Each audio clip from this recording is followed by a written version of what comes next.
Alô, bom dia. A reunião de pauta está no ar. Hoje, terça-feira, dia 3 de agosto, né? Estamos começando aqui mais um programa para você aí, o seu programa de notícias matinal. Queria já lembrar aos companheiros que nos assistem a deixar a sua curtida no vídeo do YouTube, compartilhar com todos os seus contatos para a gente poder aumentar o nosso alcance, o que é fundamental, né? E também enviar o seu superchat, contribuir financeiramente com a Causa Operária TV, deixando aí os seus comentários, né? Ou então mandando um super sticker com uma figurinha bacana, simpática aí, para a gente olhar aqui também, né? E você pode também contribuir tornando-se membro do canal. Se você se torna membro do canal, você faz uma contribuição mensal com a Causa Operária TV. Você pode se tornar desde um membro bronze, que contribui aí por volta de R$8 ao mês, até o membro rubi, que contribui com mais ou menos R$200 por mês. Então escolha aí um dos planos, né? Para que caiba aí no seu bolso, que a gente possa... que vai nos ajudar muito e, de quebra, você também está contribuindo com a imprensa operária, com a imprensa revolucionária. Bom, estou aqui, do meu lado está o companheiro Uriel Reutemann. Bom dia, Uriel. Bom dia, companheiros. É muito bom estar aqui no Reunião de Pauta. A gente não está aqui há um tempo já. Sempre bom começar aqui o dia no estúdio da Causa Operária TV. Então, um bom dia para todos os companheiros que estão aqui apresentando e todo mundo que está acompanhando a gente ao vivo. E online eu tenho a companheira Marília Garcia. Bom dia, Marília. Bom dia, companheiros. Estamos aqui de volta nessa terça-feira. Vamos fazer um bom programa aí e debater com o pessoal aqui no chat também. Tragam todo mundo. E direto de Salvador, companheiro Márcio Roberto. Como é que tá aí em Salvador, Márcio? Bom dia, Chico. Aqui está num dia assim que os soteropolitanos falam, está muito frio. Aqui está com 18 graus, aqui chovendo o dia inteiro. E realmente está uma sensação térmica friinha mesmo, né? Está bem gostoso aqui, com relação ao clima que está aí no Sudeste. Maravilha, Márcio. Muito bem. Bom, falando em Sudeste, falando em São Paulo, né? A grande cidade mais rica, né, da Federação, a cidade mais rica da América Latina. Temos aí, apesar disso, nós temos aquele transporte público que a gente conhece, né? Ontem, no metrô de São Paulo, na linha azul do metrô, a linha que cruza aí de norte a sul a cidade, a gente teve 4 horas de pane elétrica, né? Um problema na alimentação elétrica da linha azul do metrô fez com que o trem ficasse parado por 4 horas, né? Isso daí entre às 4h15 e às 8h30 da noite, ou seja, no horário de pico, né? Deixando aí a população numa situação bastante complicada. Quem anda em São Paulo sabe como é que é o metrô nesses momentos, né? Então, entre as linhas Sé e Tucuruvi, o metrô teve que usar o sistema Paese, né, que são aqueles ônibus ali que pegam o pessoal que estaria no metrô e leva para o local em que eles deveriam, mas é um negócio muito ruim mesmo. Você viu isso daí, Marília? Como é que você viu essa situação aí? Na verdade, é isso aí, da Sé a Tucuruvi. Eu acho que todo paulistano chegou a ver isso daí, né? Quando para aqui o metrô, tudo para em São Paulo, né? A gente vê o trânsito enorme, que você não consegue ir de um lado para o outro, você não consegue pegar ônibus também, porque está muito lotado. Quer dizer, é engraçado, né? Porque, de fato, a cidade mais rica da nação, que tem 1/3 do PIB nacional, poderia ter um metrô que funciona, né? Quer dizer, você vê aí o sucateamento total do metrô. A gente vai panfletar no metrô também, e a gente conversa com os metroviários, né?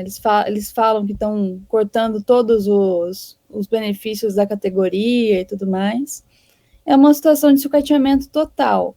Eles estão querendo aquela coisa, né? Estão querendo sucatear para privatizar aí com menos... Pra demitir um monte de gente, tudo para privatizar. Quer dizer, aquela coisa, né? em vez de melhorar o serviço e tudo mais para a população, não, vão piorar exatamente para justificar aí o pessoal vender a preço de banana. É um reflexo do que seria o governo do João Dória, né? Porque a gente vê assim, tudo bem, São Paulo, né? Eu não sou de São Paulo, mas em São Paulo tem metrô, é um negócio que aparentemente funciona e tudo, mas quando você vai ver, o negócio é completamente destruído, né? É um negócio lotado e tudo. Se vocês verem as fotos do que aconteceu ontem, foi uma aglomeração gigantesca, né? E o grande vacinador aí, João Dória, é um... Aglomerou no ele metrô? Ariel? Pois é. Tá Como se já não combatendo aí o aglomerasse normalmente. pois é. O que você achou, Márcio?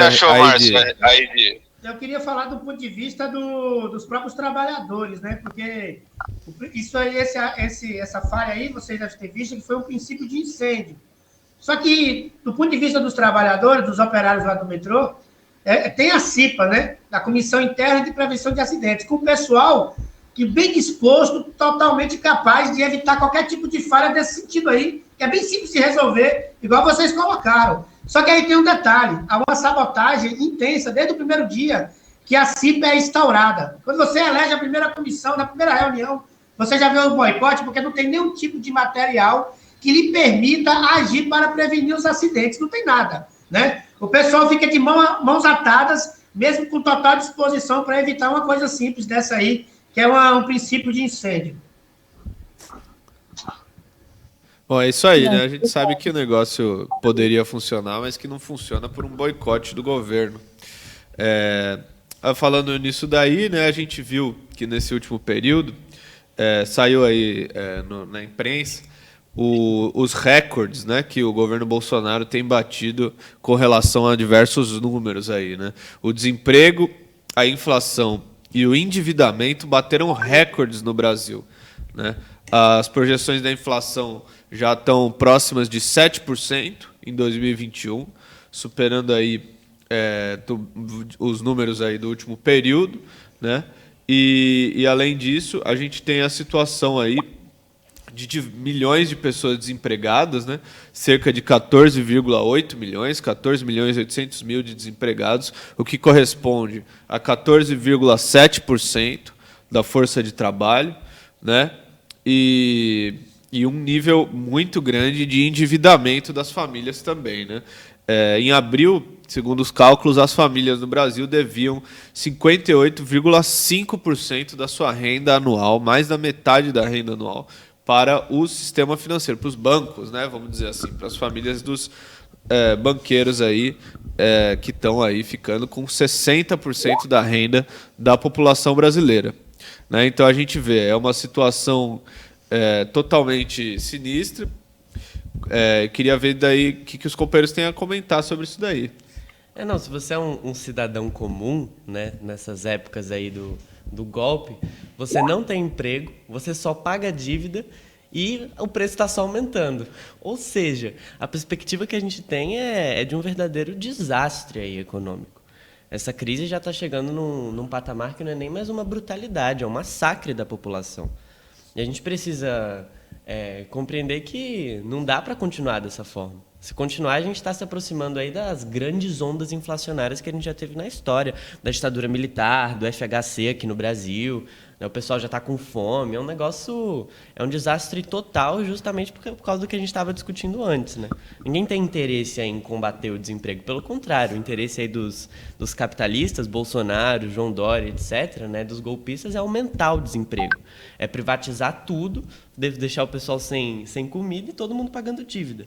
Esse aí é o mundo ideal para eles, né? E é isso que está se aproximando. Eles vão arrancando pedacinho por pedacinho da população até que o pessoal fique completamente miserável. Eu queria comentar também sobre essa questão, né? Falar... Primeiro, acho que é bom a gente sempre destacar os números, né? Os companheiros aí falaram sobre a questão do problema social, que é essa questão da inflação, e a gente vê, de fato, todo o sistema financeiro e produtivo sendo corroído pela inflação. A gente já tem aí uma inflação, por exemplo, no atacado, de mais de 0,72%, em intervalo de poucos meses aí da produção. A gente também tem o IPA, né, medido aí pela Fundação Getúlio Vargas, que é o imposto sobre grandes compras, compras empresariais, que a inflação foi 47,53%. Quer dizer, a inflação que está corroendo as empresas, que finalmente tudo é repassado para o consumidor, né? A gente já tem uma situação que a renda familiar das pessoas já está comprometida em 58,5% devendo para o sistema financeiro. Quer dizer, a dívida total das famílias dos bancos em abril do ano passado estava 49%, agora está 58%. Quer dizer, está aumentando a porcentagem aí da dívida das pessoas com os bancos, né? Quer dizer, as pessoas estão dependendo do crédito porque elas não têm dinheiro, né? Crédito é aquele dinheiro de mentirinha. Se você consegue usar, tudo bem, mas em alguma hora você vai ter que pagar esse dinheiro. Se o pessoal não tem como pagar, fica uma bolha especulativa ali. E, de fato, a gente vê aí que a situação é muito grave, né? O sistema produtivo todo está corroído pela inflação. A gente vê aí diversos setores, como o setor de algodão, por exemplo. Ele teve um grande aumento do valor do algodão nos últimos tempos. Questão do setor de comida, setor de produção de eletrodomésticos, todos os setores de base, assim, estão sendo corroídos pela inflação. Uma coisa que eu queria comentar também é a questão do Uber, né? Que aquela coisa, você fala, a pessoa está desempregada, vira Uber. Mas daí o Uber precisa alugar carro, precisa pagar a gasolina super cara que está agora e é paga do bolso do Uber. Resulta na situação que tem uma crise entre os Ubers também. Quer dizer, tem gente que está parando de fazer Uber porque não está mais compensando por causa dos altos custos aí de ser Uber. Quer dizer, nem Uber a pessoa pode ser, que é a coisa mais sucateada possível. Imagina só onde a gente vai parar, né? É isso aí. E, bom, passando aqui para o próximo tema, não sei se o companheiro Márcio aí quer fazer um comentário sobre isso daí, mas... Ó, estamos nós 4 aí na tela, tá vendo? Estamos nós 4 aqui. Estamos pertinho agora um do outro. Bom, o que acontece, né? A gente teve aí todo um debate sobre a política de taxação de grandes fortunas no Brasil. E aí o Bolsonaro criticou. E o que ele falou é o seguinte, ele disse que agora, aparentemente, né, segundo ele, é crime ser rico no Brasil, né? Mostra aí também o negócio, o negócio é tipo um deboche aí, né? Mas tudo bem. Então ele fala o seguinte, a fala do Bolsonaro: alguns querem que eu taxe grandes fortunas no Brasil. É um crime agora ser rico no Brasil. A França, há poucas décadas, fez isso. O capital foi para a Rússia, né? Ele disse durante um evento aí no Ministério da Cidadania, né? E ele também comentou o seguinte sobre a possível volta dos governos de esquerda no Brasil, né? Com a grande taxa de intenção de votos no Lula, ele falou o seguinte, que seriam escolhas erradas, populistas, demagógicas, vendendo ilusão, prometendo paraíso, que é dividir riqueza e renda. Alguém conhece algum empresário socialista? Algum empreendedor comunista? Ele falou com referência aí aos países governados pela esquerda, Venezuela e Cuba. Bom, pelo menos, Uriel, você está rindo aí, pelo menos é engraçado, né? Sim, por um lado o pessoal é muito frouxo, né? Porque assim, ele fala, né, que os empresários ficaram irritados com esse negócio da taxação. O pessoal nem assume que é rico, né? Um negócio assim, você não pode nem ser taxado como rico, que não pode, tudo. Tudo bem que tem um fundo econômico, né? Vai ter a reforma tributária agora, então tem uma pressão, né? A gente sabe que imposto é um negócio assim, é o trabalhador que paga imposto, o pessoal, os ricos, os empresários não pagam nada, e você vê essa palhaçada aí, você não pode nem saber quem é rico, você não pode nem saber qual é a desigualdade, de acordo com o Bolsonaro. E o que ele coloca é bom porque é uma campanha, né? Já dá pra ver que claro, como tudo que ele faz, já uma campanha para 2022, porque você vê que ele se esforça aí não só para falar do Lula, mas para falar no ponto que o Lula ele é centrista, é conciliador, está se aliando com o empresário, mas que empresário que vai se aliar com o Lula? Né? Então, é um ponto interessante para fazer campanha contra o Lula, né? que ele coloca, mas você vê que finalmente o interesse dele é justamente defender esses empresários até o fim das contas, né? É justamente deixar o pessoal até oculto para a própria população. É isso aí. Eu queria comentar também sobre isso. Eu acho que a primeira coisa que a gente tem que fazer a polêmica é a seguinte coisa. Ele fala, é crime ser... como que ele fala mesmo? É crime, né? É crime ser rico É crime ser rico no Brasil.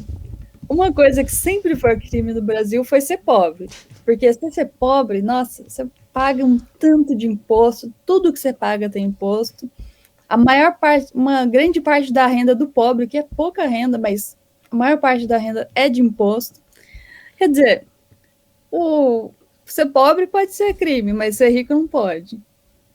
Daí ele fala, se taxar os ricos vão para outro lugar. Quer dizer, o pessoal vai fugir o capital do Brasil e tudo mais. E ele cita a França, que é engraçado, né? Porque ele cita a França e fala, o capital da França foi para a Rússia, que é uma coisa absurda, porque o capital dos países imperialistas, ele vai para outros países, não tem... Mas não quer dizer que os lucros do capital não voltem para o país imperialista, né? Que é uma coisa natural, é a estrutura geral do imperialismo. Daí eles falam, vai sair o capital do Brasil. Mas a questão é a seguinte, todos os grandes ricos vai sair o capital do Brasil? Como assim? A gente vai ter um problema geral ou então só uma questão de política, né? Só uma questão aí de... a discussão do Bolsonaro, ele é exatamente para parecer que é impopular taxar os grandes ricos. Quer dizer, vai ser ruim para a população taxar os grandes ricos, sendo que não é verdade. Os grandes ricos, eles são taxados em vários países e o capital não sai do país, porque ainda com a taxação, é lucrativo ficar no país, porque ele lucra muito nos países atrasados, por exemplo, que mesmo com pequenas taxações, ainda tem mão de obra barata, tem todas essas questões. Quer dizer, não faz sentido isso daí. Fora que o capital, a dependência do capital é uma das coisas piores do capitalismo. É necessário construir empresas nacionais e tudo mais, que é um outro debate que seria importante fazer também. Mas é interessante que o Bolsonaro exatamente fica falando isso, né? É como se fosse uma chantagem. Se taxar os grandes ricos, vai aumentar a inflação, o pessoal vai repassar aí pro preço das coisas. Tudo. Quer dizer, é só falar que não pode repassar para o preço das coisas, né? Uma coisa meio óbvia. Né? Eu queria destacar aqui também uma coisa engraçada, né? Que o Ciro Gomes, ele defendeu aí a taxação de grandes fortunas, né? Que mostra aí que o Ciro Gomes, ele é um grande de um fanfarrão bravateiro, né? Porque todo mundo sabe que ele não vai... Digamos que ele fosse eleito e tudo mais, né? Que também já nem está colocado mais isso daí, porque, pelo jeito, o candidato da terceira via é o Dória, né? Mas, digamos que ele fosse eleito, todo mundo sabe que ele não ia taxar grandes fortunas do pessoal que justamente iria eleger ele, porque o Ciro Gomes não tem nada de popular, né? Vai taxar da própria família Gomes. Da né? própria família Gomes e tal. Isso aí é uma grande besteira, né? Mostra que o pessoal fala qualquer coisa aí para fazer campanha, né? Que o negócio até é meio inconsequente. Bom, tudo. Vamos pro próximo? Podemos. Beleza. Bom, antes da gente ir para o nosso tema principal, queria desejar um bom dia para quem está aqui nos acompanhando. Companheira Alexandra de Alvim Pinto comenta: a questão que se oculta é que quem paga os impostos no Brasil são os trabalhadores, né? É isso aí. O companheiro Tuizinho Tosi desejou bom dia. A Jane Lorena mandou um hashtag fora Dória. É isso aí. O companheiro Arthur Freitas também nos desejou um bom dia. Renata Diniz está aqui também. E o companheiro Sérgio A. Rodrigues. Bom dia, falando aí direto de Curitiba. Bom dia aí aos companheiros que nos acompanham. Se você está nos acompanhando, deixe sua mensagem aí, que a gente vai comentar aqui também, né? O nosso tema central, parece que o Bolsonaro aí, nesse último período, estava fazendo a maior campanha, né? Inclusive teve até manifestação em torno disso daí, pelo voto impresso, né? E o TSE já coloca aí, mostrando aí como o Brasil é um país democrático, instaurou um inquérito aí, pediu uma investigação contra o Bolsonaro por conta dessas afirmações, né?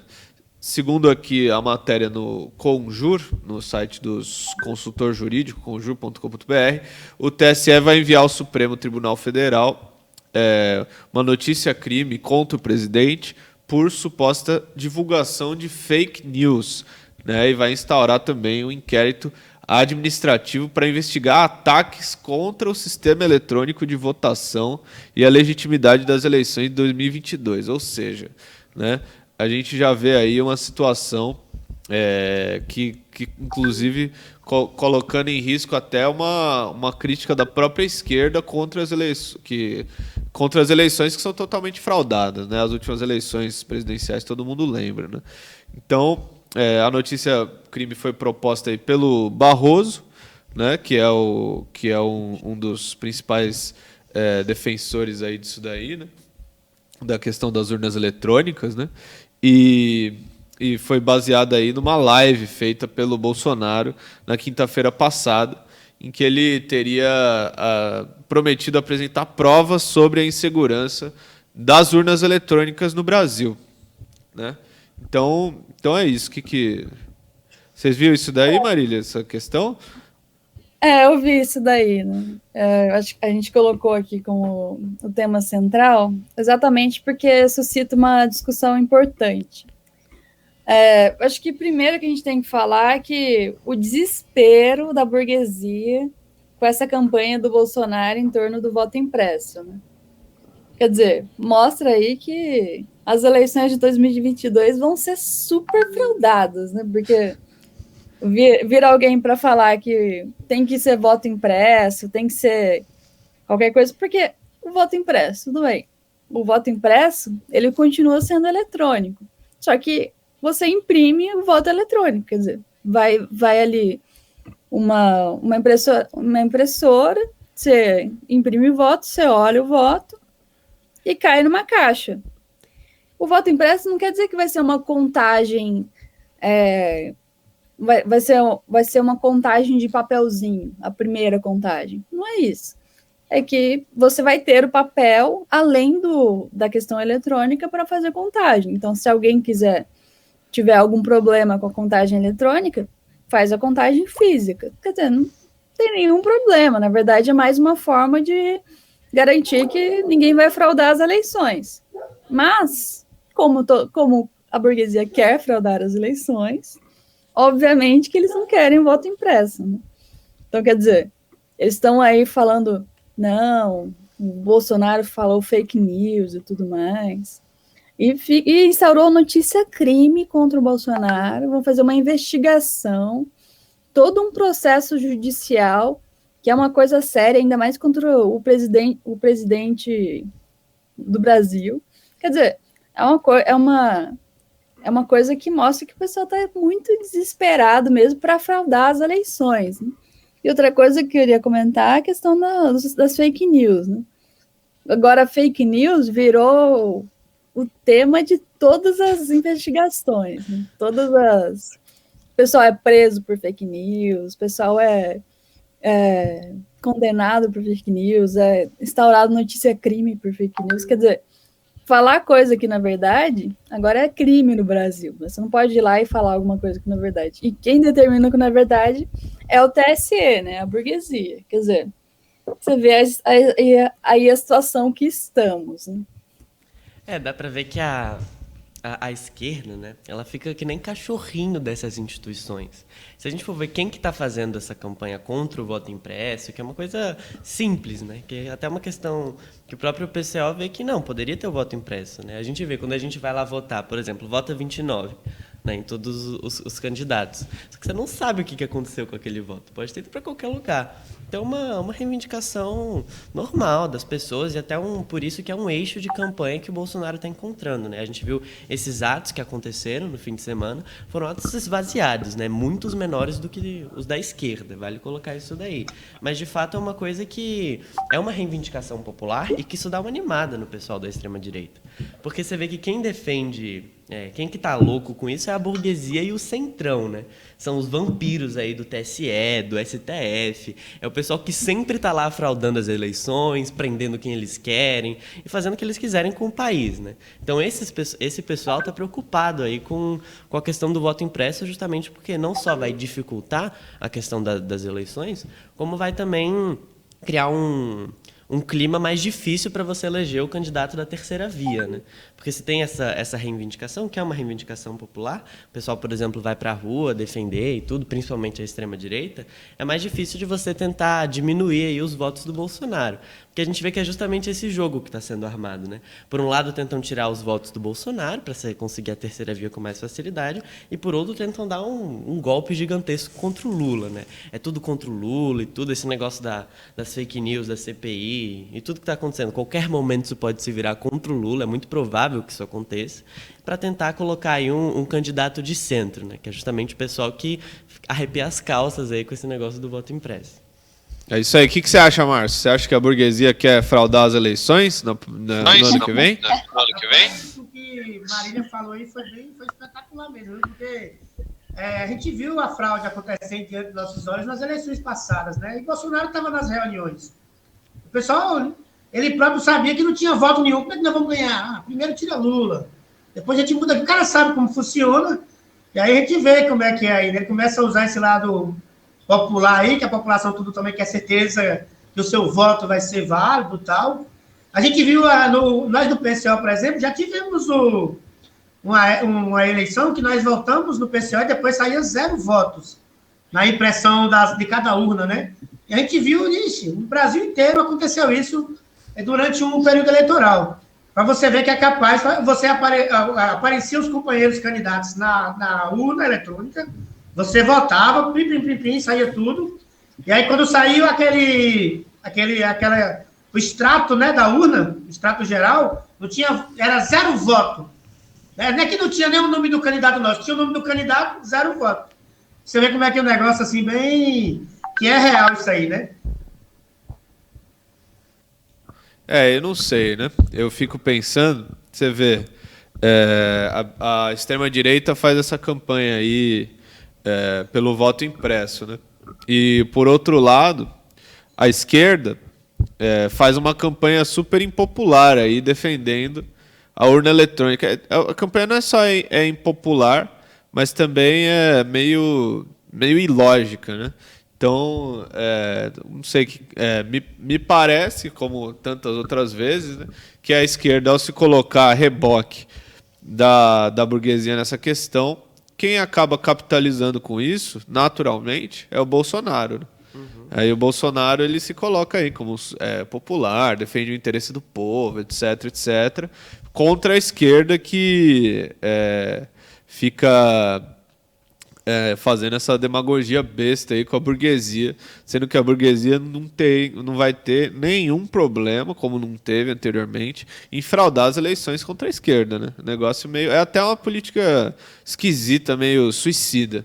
É absurdo, porque assim, não faz sentido. O que eles têm, de fato, contra o voto impresso à esquerda? Porque você vê o pessoal falando, é aquela histeria. Não, se tiver voto impresso, vai ser fraude, vão destruir o sistema eleitoral brasileiro, que é o melhor sistema eleitoral do mundo, isso aqui, aquilo lá. Porque não faz sentido, não tem um argumento concreto em torno do negócio. Tem um argumento meio besta, né, que eles estão usando, que é que se você imprimir o voto, vai poder vir o miliciano ou o seu chefe e querer olhar seu voto mesmo para ver se você votou no Bolsonaro. Isso que é um negócio meio ilógico, porque não é que você vai imprimir o voto e levar o voto para casa.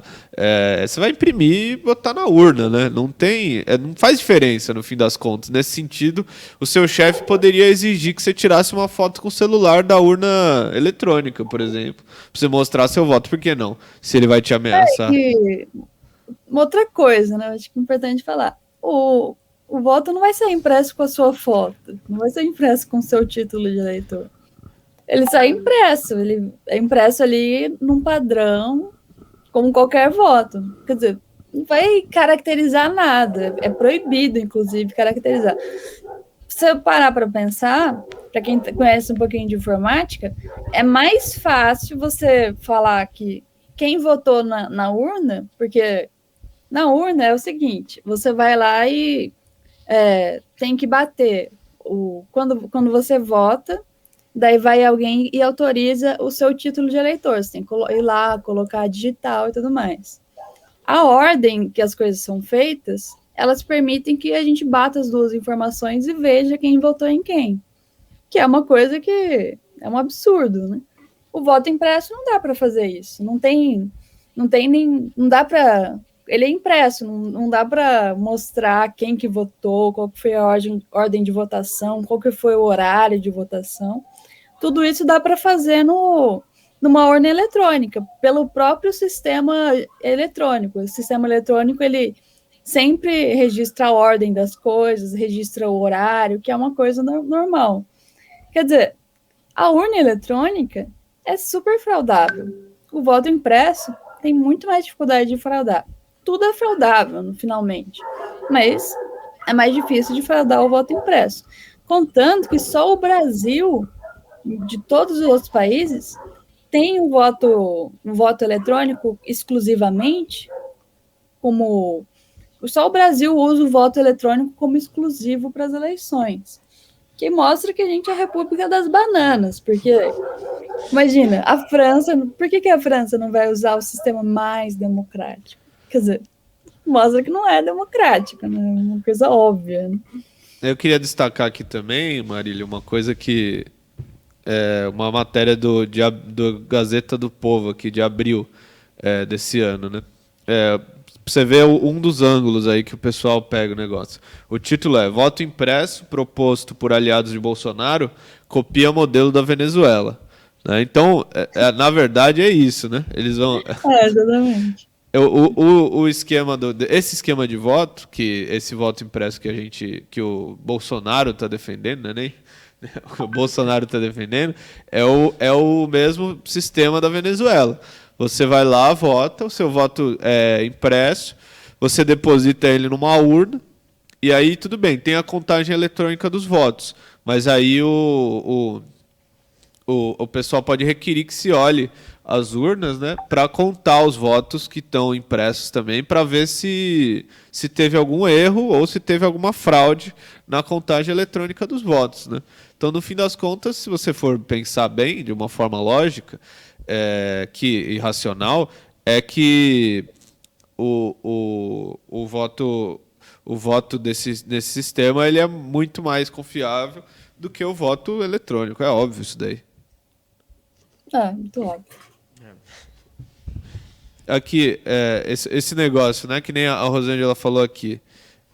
Bom dia, companheira Rosângela, primeiramente, né? Ela fala aqui. esse argumento da esquerda, né, que o voto impresso permite a volta do voto de cabresto. O miliciano, o traficante, dono da empresa exige ver seu comprovante. Que nem a gente falou, não vai ter comprovante de quem o cara votou. Não é disso que se trata. Você vai imprimir o voto e depositar na urna, né? Esse argumento é muito besta. No fim das contas, também é besta também, porque o cara fala como se tivesse acabado o voto de cabresto no Brasil, né? Pelo amor de Deus. É uma coisa meio... O pessoal tem fetiche nesse negócio da democracia, né? Se, por exemplo, uma coisa que o Bolsonaro também vai ser acusado é porque ele pode estar ameaçando o STF, que é uma grande instituição democrática, ameaçando as eleições de serem democráticas, mas não tem essa. A gente sabe que a eleição é não só um jogo de cartas marcadas, mas um negócio que a burguesia simplesmente faz o que ela quiser com as eleições. A gente viu o que aconteceu, né, quando Lula foi preso. E a gente vê o que está acontecendo agora, que é literalmente um novo golpe sendo encaminhado, ou pelas vias eleitorais ou um golpe militar. Então é um negócio completamente maluco da esquerda, quando ela se coloca a favor disso. Está se colocando lado a lado dos vampiros do STF, como se eles fossem grandes democratas, ou da grande instituição eleitoral, do TSE, né, daqui do Brasil, que é um dos lugares que nem a Marília falou, a República das Bananas. Então... O pessoal tá numa espiral de loucura aí gigantesca com esse negócio da democracia. Não, é um negócio muito, muito maluco. No fim, o pessoal tá defendendo aí a burguesia, a direita, defendendo a fraude. O pessoal tá defendendo a fraude. É isso que eles também... Que nem a Marília falou, né? Todo esse desespero aí mostra que o pessoal tá louco para fraudar as eleições em 2022, porque fica muito na cara isso daí, é até um negócio meio engraçado.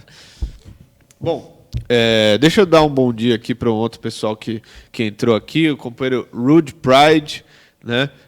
Bom dia. Companheira Carolina Silva, companheira Rosângela, bom dia. Gabriela Pereira está por aqui também. Arnaldo Ricardo, né? O companheiro Jesus Era Humano mandou um super sticker pra gente. Muito obrigado, companheiro. O companheiro Ernesto Abdala Filho também mandou um super chat. Queria agradecer também aos companheiros pela contribuição. Faça como eles, né? O companheiro Daúde Zaparoli está por aqui também. Bom dia. Que mais? Quem mais está aqui? Tuizinho Tosi está por aqui. E a companheira Daisy também mandou um superchat. Ela diz o seguinte: além do voto eletrônico, os canais progressistas estão negando o ato de 18 de agosto e propagando o grande ato do dia 7 de setembro. Isso daí é algo que a gente tem que comentar também antes de terminar. Já foi definido aí pela Frente Brasil Popular, numa última reunião, que a próxima manifestação pelo Fora Bolsonaro será no dia 18 de agosto, né, junto com a greve dos servidores públicos que estão se colocando aí contra a reforma administrativa proposta pelo governo Bolsonaro. Então, a gente vai falar mais disso, né, nos próximos programas, mas já coloquem aí no seu calendário o próximo ato do Fora Bolsonaro em todo o país, dia 18 de agosto. Dia 7 de setembro também haverá outro ato, mas antes teremos o ato do dia 18 de agosto. É fake news aí da Folha de São Paulo, dessa esquerda, viu? É isso aí. Beleza? Essa fake news ninguém condena. Essa aí tudo bem. Bom, companheiros, é isso aí. Vamos já caminhando para o encerramento, né? Bom dia a todos que nos acompanharam e bom dia a todos que estão aqui, né? Bom dia, Uriel. Bom dia. Só um recadinho que eu queria dar. Beleza. Tá. Lembrando aí, pessoal, que hoje tem mais uma aula da Universidade Marxista com do companheiro Rui. A gente está falando sobre a questão da democracia, revolução e socialismo. Hoje a gente vai falar sobre a questão das revoluções burguesas, que é um tema interessantíssimo aí. Então ainda dá tempo de se inscrever, inscreva-se e veja ao vivo essa aula maravilhosa. Quem estiver aqui em São Paulo, vem ver no Centro Cultural Benjamin Perret, vem conhecer a gente. É isso aí, quem estiver aqui em São Paulo e estiver inscrito. Exatamente. A gente se estiver inscrito no curso, pode vir assistir. Se não estiver inscrito, se inscreva e depois venha assistir aqui no CCBP.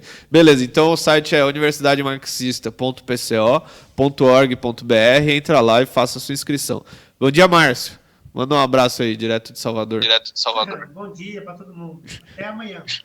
Valeu, gente. Até amanhã. Até. Tchau, tchau.